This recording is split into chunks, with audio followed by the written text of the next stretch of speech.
આજની ધર્મકથા. પ્રણામ. શ્વેતાંબર પક્ષ.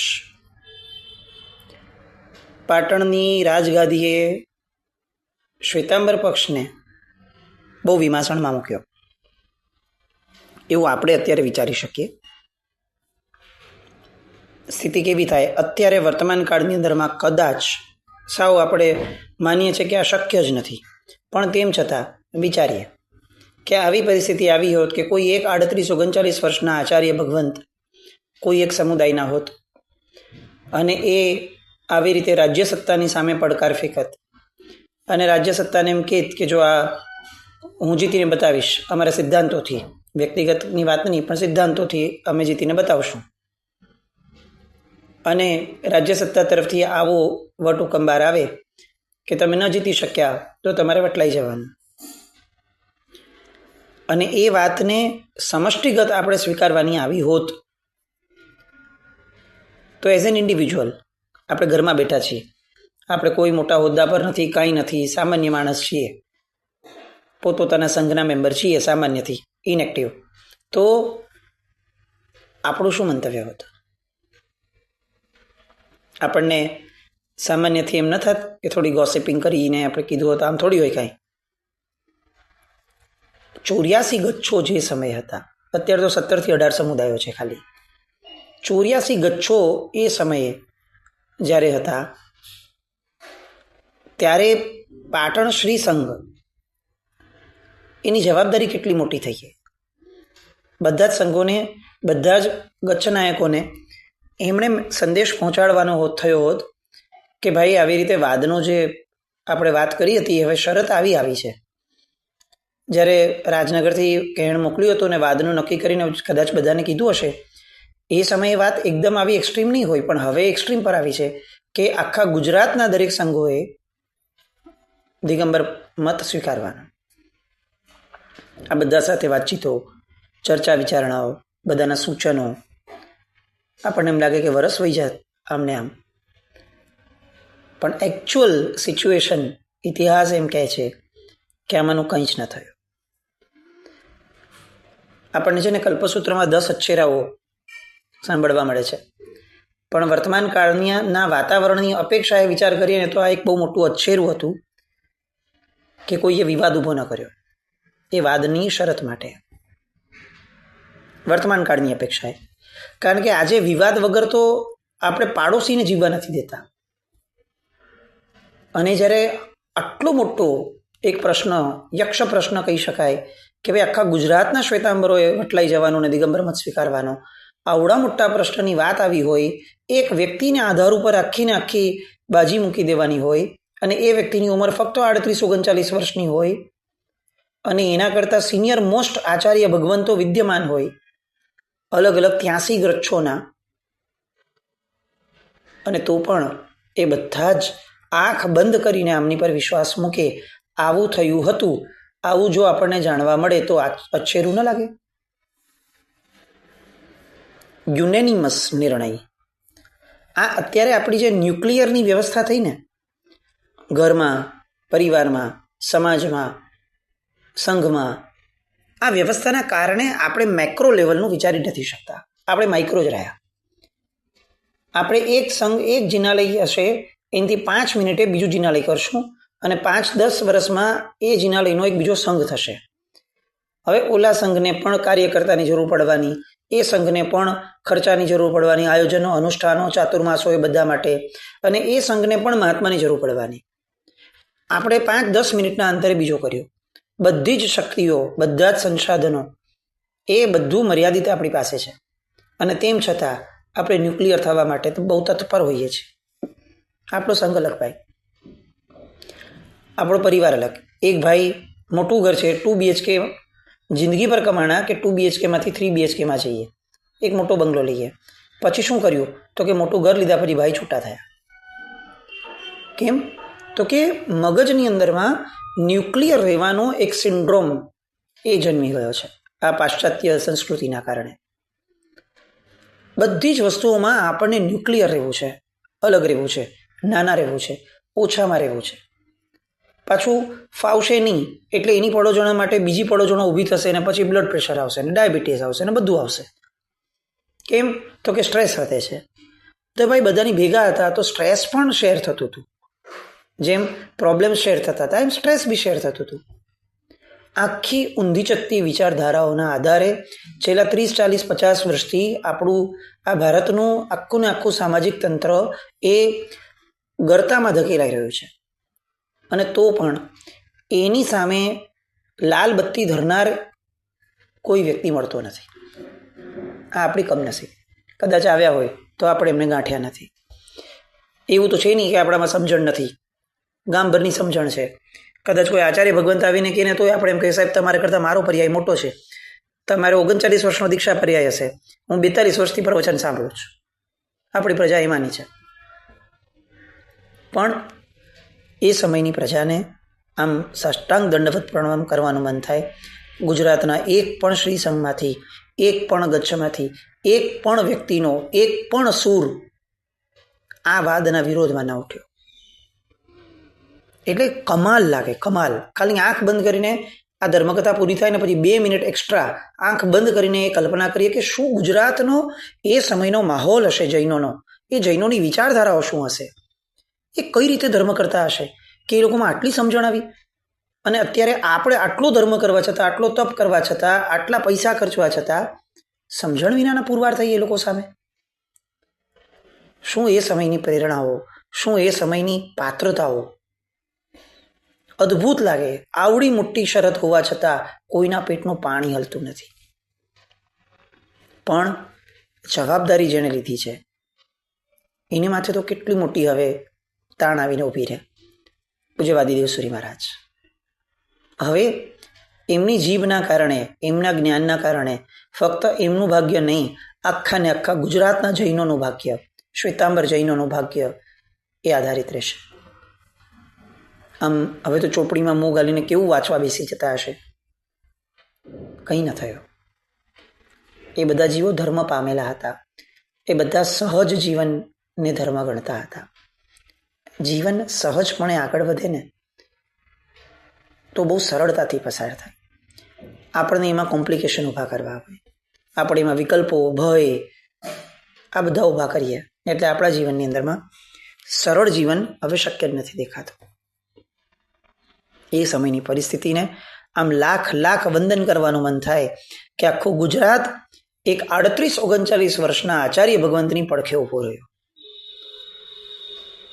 અને પાટણ શ્રી સંઘે જે બધાને કહેણ મોકલ્યા હતા એ બધાએ આંખ બંધ કરીને પૂજ્ય વાદીદેવ સુરી મહારાજ સાહેબ ઉપર વિશ્વાસ જતાવ્યો. 84 ગચ્છો. આમ રિપીટેશન લાગતું હશે પણ બહુ મોટી વાત છે, બહુ જ મોટી વાત. હવે શું થયું તો કે મિનળ દેવીએ ફક્ત આટલી શરતથી પોતાનું કામ ન સર્યું કે હવે આ શ્વેતાંબરો તો વાદમાં અચળ રહ્યા, એમને તો બધાનો ટેકો મળી ગયો. તો હવે એમણે બીજી ગેમ રમી. એમણે સ્વયં મિનળ દેવીએ નિર્ણાયક સમિતિ, મંત્રીશ્વર અને વાદમાં મધ્યસ્થ તરીકે રહેલા વિદ્વાનો એ બધાનો સંપર્ક કર્યો અને બધાને બહુ જ સુપેરે સમજાવી દીધું. આડકતરી રીતે, સીધી રીતે, બહુ જ સુપેરે નીતિપૂર્વક સમજાવી દીધું કે આપણે બધાએ દિગંબરના પક્ષમાં રહેવાનું છે. હવે વાદીદેવ શ્રી મહારાજ સાહેબની ક્ષમતા પરાકાષ્ઠાની થાય ને તો પણ બહુ દુષ્કર લાગે. કારણ કે તમારો જે નિર્ણય કરવાનો છે એ માણસ જ ફૂટેલો છે. તમે શું કરશો? કોર્ટ જ ફૂટેલી હોય ત્યાં તમે સારામાં સારી દલીલ કરો, શું થશે? કેવી પરિસ્થિતિ? પાટણ શ્રી સંઘ ભીમાસણમાં વાદીદેવ શ્રી મહારાજ સાહેબ નિશ્ચિંત, પરમ નિશ્ચિંત. વર્તમાનમાં જીવન જીવતો માણસ ગમે તેવી પરિસ્થિતિની અંદરમાં જેટલો નિશ્ચિંત રહી શકે છે એટલું આ જગતની અંદરમાં કોઈ નથી રહી શકતું. અને એટલે જ આ જગતનો સૌથી સુખી માણસ કોણ છે તો કે સમકીતી આત્મા છે. કેમ? તો કે વર્તમાનમાં જીવે છે. એને ના ભૂતકાળનો ભય છે, ના ભવિષ્યકાળ માટેની કોઈ પણ આશંકા છે. એ જે પરિસ્થિતિ આવે એનાથી અન્યથા થાય, એનાથી વિપરીત થાય એવો વિકલ્પ નથી લાવતા. એ સ્વાધીન છે. એને પોતાની ક્ષમતા પર, પોતાની પાત્રતા પર વિશ્વાસ છે. એને પ્રસંગો ઉપર, વ્યક્તિઓ ઉપર, ઘટનાઓ ઉપર કોઈ અપેક્ષા નથી. એની અપેક્ષા બધી જ સ્વ માટે છે કે આવી પરિસ્થિતિમાં પણ હું પ્રસન્ન કઈ રીતે રહી શકું, હું એ કામ કરું. આવી મુશ્કેલીમાં પણ હું પ્રસન્નતાથી કઈ રીતે રહી શકું, એ કરું. આખો ને આખો ધર્મ, આખો ને આખો મોક્ષ માર્ગ એ માનસિક પુરુષાર્થ છે. કાયિક પુરુષાર્થ એટલા માટે છે કે માનસિક પુરુષાર્થમાં આપણને દ્રઢતા મળે. અને આપણી વર્તમાન પરિસ્થિતિની દયનીયતા એ છે કે આપણે કાયિક પુરુષાર્થ પણ યોગ્ય નથી કરતા, તો માનસિક પુરુષાર્થનો તો વિચાર જ નથી કરતા. મનને કેળવવા માટે તન દ્વારા ધર્મ હતો, પણ આપણે તનના ધર્મને સર્વસ્વ માની અને એ આપણી મતિ પ્રમાણે કરવાના, સ્વચ્છંદ પ્રમાણે કરવાના, એ બધા ધંધાઓ શરૂ કર્યા. હવે કુદરત છે ભાઈ, આવી પરિસ્થિતિમાંથી પણ એક રસ્તો તો કાઢવાના, અને એ રસ્તો નીકળ્યો. આખી કથામાં આપણે પાટણની રાજગાદી, પાટણના બધા દાવપેચો, આ બધું જ બોલી રહ્યા છીએ. એક વ્યક્તિને ભૂલી રહ્યા છે કે જે વ્યક્તિ વિનાનું પાટણ, જૈન ઇતિહાસ કે સામાન્ય ગુજરાતનો ઇતિહાસ ક્યારેય પણ કલ્પી ન શકે. હવે એવા વ્યક્તિની એન્ટ્રી થવાની આ આખા સીનમાં. વાદીદેવ સુરી મહારાજ સાહેબ તો છે જ, આખો ને આખો ભાર એમના માથે છે, પણ તેમ છતાં એક આત્મા એવો છે કે જે આત્મા પોતાની કોઈ જવાબદારી ન હોવા છતાં આ મહાત્મા વડગચના હતા, પોતે વડગચના નથી તેમ છતાં હવે પિક્ચરમાં આવે છે અને એવી રીતે સાયલેન્ટ રોલ પ્લે કરી નાખે છે કે જાણે કદાચ આ ક્યાંય કોઈ પ્રકારે થયું જ ન હતું. કોઈ તકતીની વાત નહીં, કોઈ નામના માટેની વાત નહીં, અને તેમ છતાં એક એવું અસ્તિત્વ જે અધકેરું છે, જે મુઠ્ઠી ઊંચેરું છે, એવું મુઠ્ઠી ઊંચેરું અસ્તિત્વ હવે પિક્ચરમાં આવે છે. અને એ અસ્તિત્વ એટલે કલિકાલ સર્વજ્ઞ હેમચંદ્રાચાર્ય છે. એ જીવંત હતા, એમનો સમય હતો. એ સિદ્ધરાજ એ એમને માનતો હતો ગુરુ તરીકે. મીનળ દેવી માટે એ અલગ વાત હતી, પણ સિદ્ધરાજ જયસિંહ એ તો ખૂબ પ્રભાવિત હતા વિદ્વત્તાના, અને એ વિદ્વત્તાની પરાકાષ્ઠા હતી કલિકાલ સર્વજ્ઞ હેમચંદ્રાચાર્યમાં. પોતે જ્યારે રાજ પ્રતિબોધક બન્યા હતા, ખરા અર્થની અંદરમાં રાજ પ્રતિબોધક શું હોય જુઓ, એ આપણને એક એક બિરુદો જે પૂર્વાચાર્યોને મળ્યા હતા એની સાર્થકતા એ એમના કાર્યો દ્વારા આપણને છલકાતી હતી. શું થયું તો કે કલિકાલ સર્વજ્ઞ હેમચંદ્રાચાર્ય એ બધી જ પરિસ્થિતિઓને જોતા હતા, પાટણમાં જ વિદ્યમાન હતા, એટલે બધી જ પરિસ્થિતિઓને જોતા જોતા એમને ત્યાગ મળ્યો. એમની પાસે તો ગુપ્તચરો રહેવાના જ કે સિદ્ધરાજ જયસિંહ સાથેના સીધા સંપર્કો, એટલે એમને એ પણ સમાચાર મળતા હતા કે રાજમાતા એ બીજે પક્ષે થઈ ગયા, અને જો રાજમાતા મીનળ દેવી એ બીજા પક્ષમાં છે તો કદાચ વગર વાદે પણ જીતવાની શક્યતા આ લોકોની રહેશે. એ હદ સુધીનું અસ્તિત્વ મીનળ દેવીનું ગણાય. અત્યારે આ વાદની અંદરમાં વાદીદેવ સુરી મહારાજ સાહેબની ક્ષમતા જેટલી મહત્વની છે, કદાચ એટલું જ મહત્વનું એ છે કે કોઈ પણ ભોગે મીનળ દેવીનું આખા ને આખા વાદની અંદરમાંથી એમનું ઇન્વોલ્વમેન્ટ એ બહાર કાઢવાનું. પણ કોણ કરે આવું અને કઈ રીતે કરે? ભાઈ એમના પિયરના ગુરુ છે, અને પોતાના ગુરુ, પોતાના પિયરના મત, એનો મહત્વ તો કેવું હોય એ તો આપણે બધા સમજીએ છીએ, લગ્ન કરેલા વ્યક્તિઓ. તો કઈ રીતે મીનળ દેવીને સમજાવવું? કોણ સમજાવશે? એમને એમ કહેવા જવાનું કે બેન તમે ખોટું કરો છો, જરા જોજો આ ધર્મ નથી. એ તો શક્ય નથી, અને એનો અર્થ પણ નથી. અહીંયા હવે એવા વ્યક્તિની જરૂર છે કે જે વ્યક્તિ સત્યનો ઉચ્ચાર કરે એમ નહીં, જે વ્યક્તિ પરિણામને અનુલક્ષીને ઉચ્ચાર કરે. અને એ વ્યક્તિ હતા કલિકાલ સર્વજ્ઞ હેમચંદ્રાચાર્ય છે. એમની નિસ્પૃહતા જુઓ કે પોતાને કંઈ જ લેવા દેવા નથી, કંઈ જ નહીં. ફક્ત એટલો લેવા દેવા છે કે પોતે પણ શ્વેતાંબર પક્ષના છે, દેટ ઇઝ ઇટ. એના સિવાય કંઈ જ નહીં. અગર વાદીદેવ સુરી મહારાજ સાહેબ હારી જાય તો પણ કલિકાલ સર્વજ્ઞને એ સમયે ન વર્તમાનના લોકો ન ઇતિહાસ કોઈ આંગળી ચીંધી શકે એવી ક્ષમતા નહોતી. કેમ? કારણ કે એમને કોઈ જવાબદારી લીધી જ નથી, એમના માથે કોઈ વાત નહોતી. એ ઇન્વોલ્વ કેમ થાય? અચ્છા, હજી એક પર્સપેક્ટિવ વિચારો કે કલિકાલ સર્વજ્ઞએ હજી તો સિદ્ધરાજની સાથે ગરોબો કેળવ્યો, સિદ્ધરાજને પ્રભાવિત કર્યા છે, પણ પોતે તો બહુ લાંબુ ખેંચવાનું છે, કારણ કે હજી પોતાની ઉંમર પણ નાની છે. તો હજી તો એને આની પછી આવનારા રાજાઓને પણ પ્રતિબોધ કરી અને ધર્મની માટે એને પ્રેરણા કરવાની છે. તો રાજ્ય સાથે બગાડવાની રિસ્ક કેમ લે? અને રાજમાતા વિફરી તો ખતમ, સિદ્ધરાજ સાથેના સંબંધોનો પણ કોઈ ફરક નહીં પડે. આવા સમયે પોતાની જો કોઈ મહત્વાકાંક્ષા હોત કોઈ પણ પ્રકારે કલિકાલ સર્વજ્ઞને, તો એમણે ઇન્ટરવીન ન જ કર્યું હોત. આ નિશ્ચિત વાત છે. આ પ્રસંગ પરથી આપણે એટલું સમજી શકીએ છીએ કે એક નાનકડી પણ મહત્વાકાંક્ષા વિનાના આ કલિકાલ સર્વજ્ઞ હતા. અને જે માણસની ક્ષમતા અતિશય હોય, એ માણસનું મહત્વાકાંક્ષાનું સ્તર જો નિમ્ન હોય અથવા 0 હોય, તો સમજવું કે એ મહાપુરુષ નહીં, એ દિવ્ય પુરુષ છે.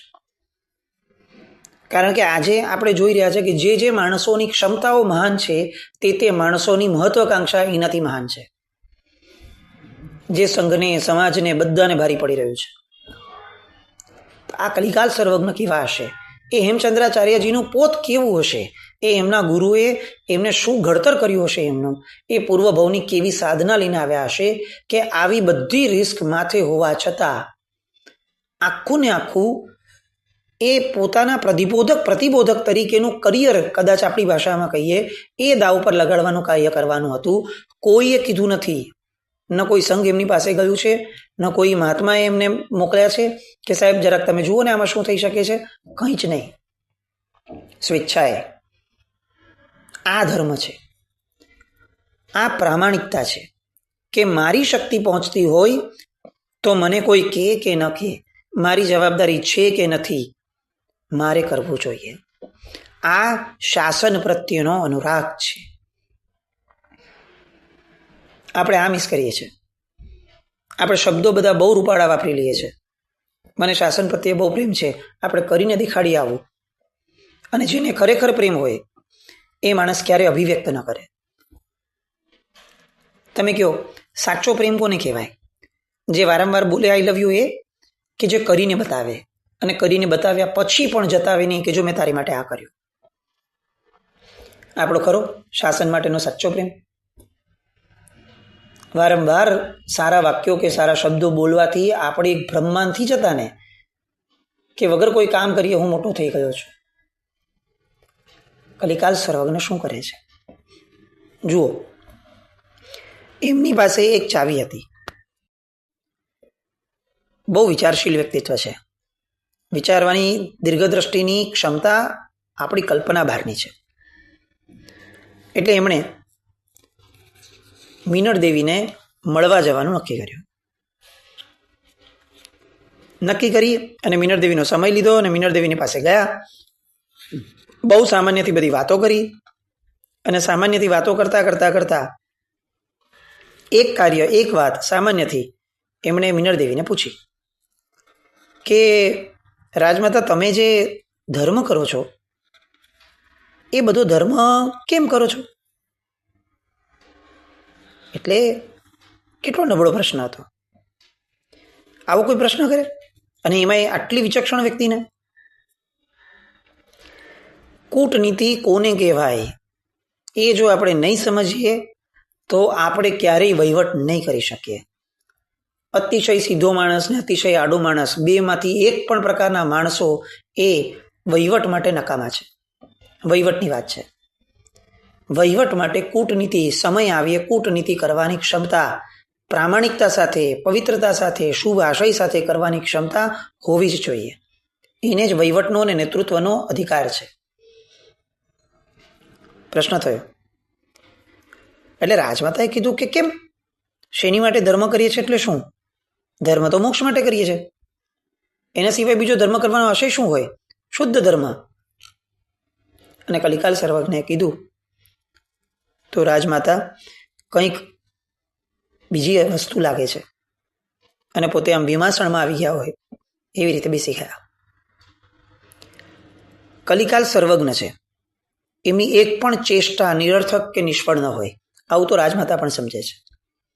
અને એટલે તરત રાજમાતા પ્રશ્ન કરે છે કે તમને શું મનમાં ચાલે છે, તમારે શું કહેવું છે, એ સ્પષ્ટ બોલો. અને એ સમયે થોડા ગલ્લા તલ્લા કરવા, આગળ પાછળનું જોવું, આમ નિરાશ થઈ ગયા હોય એવી વદનથી રહેવું.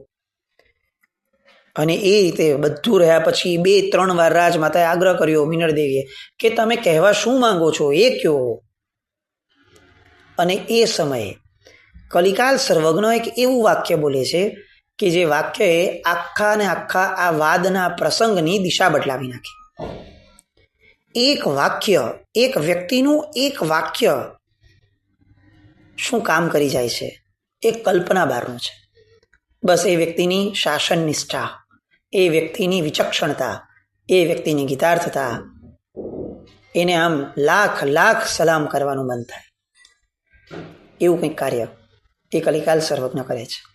એક વાક્ય અને આખો ને આખો ગુજરાતના શ્વેતાંબરના માથે રહેલો મિનળ દેવીના ઇન્વોલ્વમેન્ટનો ભાર એ ખતમ. એક વાક્ય અને મિનળ દેવી દિગંબર પક્ષમાંથી નિવૃત્ત, ઓલમોસ્ટ નિવૃત્ત. એમનું મન જે દિગંબરના આગ્રહવાળું હતું એમાંથી કસક બહાર. એક વાક્ય, એક જ વાક્ય અને બધા નિર્ણાયકોને કહી દેવામાં આવી ગયું કે તમારે જે કરવું એ કરજો, અમારા તરફથી હવે તમને કોઈ ભાર નથી. એક વાક્ય. એ વાક્ય સાંભળવા આવતીકાલે ફરીથી મળશું જ આપણે ચોક્કસ. પણ કલિકાલ સર્વજ્ઞને આમ જેટલા વંદન કરીએ એટલા ઓછા. એમની વિદ્વત્તાનું તો સાંભળ્યું છે, એમની નિસ્પૃહતા માટે. પરમાત્માના મુખે ગવાયેલ વ્યક્તિ કેવું હોય એ બહુ જાજરમાન વ્યક્તિત્વ, અસ્તિત્વ, એની વાત માટે આવતીકાલે ફરીથી મળશું. જીનાજ્ઞા વિરુદ્ધ કંઈ પણ બોલાય તમે ચાવી દો. પણ જય નમ, જય અતિ શાસન.